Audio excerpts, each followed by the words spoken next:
Welcome everyone. How are you? I hope you all are doing well. My dear students, today we will discuss the third sum of exercise 14.3 and the statement of the third sum is given below are the seats won by the different political parties.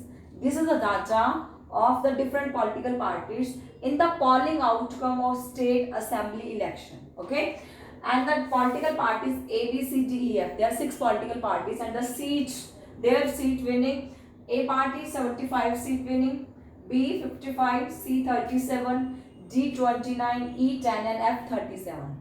We have to represent the data, representation of data by bar graph, and we have to tell which political party won the maximum number of seats. I think A political party won the maximum number of seats because A has 75 seats. Okay, so the answer of the second question is A political party won the maximum number of seats, and we have to represent this data by bar graph. So it means we have to draw a bar graph. Okay, so this is x-axis, this is y-axis, and observations, the variables we have to shown on the x-axis. अब observations क्या है? There are 6 political parties. तो मैंने लिखा political parties. Okay, and the seat one, it means winning seats होती है, उसकी frequencies को अपने y-axis पर show करना. Okay, this is the bar graph ना. तो मैंने लिया मिनिमम है 10, हाईएस्ट है 75. तो मैंने 10 के डिफरेंस से लिया. इक्वल, हम इक्वल डिस्टेंस लेते हैं 10, 20, 30 and so on up to 100. Okay. You have to write here x-axis, here y-axis. On x-axis, no scale is here. First, we have to draw a bar. We have to depict a bar. Okay. But on y-axis, the some frequencies is there. So आप लिखोगे scale on y-axis. Scale on y-axis. तो scale क्या है? 1 unit पर मैंने क्या लिया? 10 लिया. तो आप लिखो direct 1 unit equal to 10. 1 unit equal to 10. This is your scale. Okay. Now we have to represent this data by bar graph. Okay. The first A party won 75. तो बार ग्राफ का रूल क्या है? आपने एक space leave किया.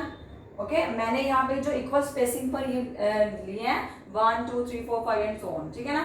आपने equal spaces पर लेने हैं. इट मीन्स आपके इन between every bar the width of the bar be same and the space in between every bar will be same. Okay, तो मैंने क्या किया, ये स्पेस लीव किया. मैंने यहाँ पर स्टार्ट किया अपना A पॉलिटिकल पार्टी A के लिए हाइट ली 75. आई थिंक 70 और 80 के मिड में होगी 75. ओके, ये तो आपने अभी 75 को यहाँ पे शो करना है. 75, this is your 75. Okay, and this is the political party A and we have to show, and at the top of every bar we have to write the frequency also. तो इस top पर मैंने क्या लिखना है? 75. At the top of every bar we have to write frequency and this is the political party A. Okay, now B के पास क्या है? 55 frequency. तो वही स्पेस यहाँ लीव करना है and next we have to move for 55.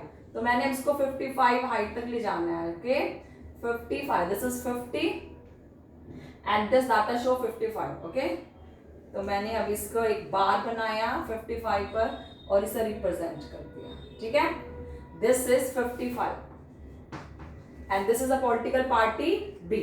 Okay, next C 37. वही same मैंने स्पेस लीव किया एंड देन 37, 30 और 40 के आई थिंक 35 से ऊपर 37 यहाँ पर हो जाएगा. ओके, 37 हमें जाना है 37 पर. ये 37 आपका हो गया 37. ठीक है, 37 यहाँ मैंने लीव कर दिया. यहाँ लिखोगे आप 37. This is your C party. Okay, now D 29. D पर क्या है? 29. तो अब 29 पर जाना है हमें. This is my 29 number. Okay, and this is a political party D. 29. तो this is 29. Okay, now next E. E पर क्या है? 10. तो आपने वही स्पेस लीव करना है and आपको जाना है 10 तक. This is your 10. आपने यहाँ लिखना है 10 and this is a political party E. And F के पास क्या है? 37 again. तो अब आपने वही स्पेस लीव कर 37 नंबर पर हमने जाना है. Okay, 37, this is our 37 and आपने ये बना दिया bar. This is our party F and this is 37.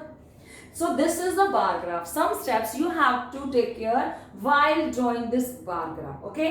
Firstly, on x-axis you have to write the observation or variables whatever the given.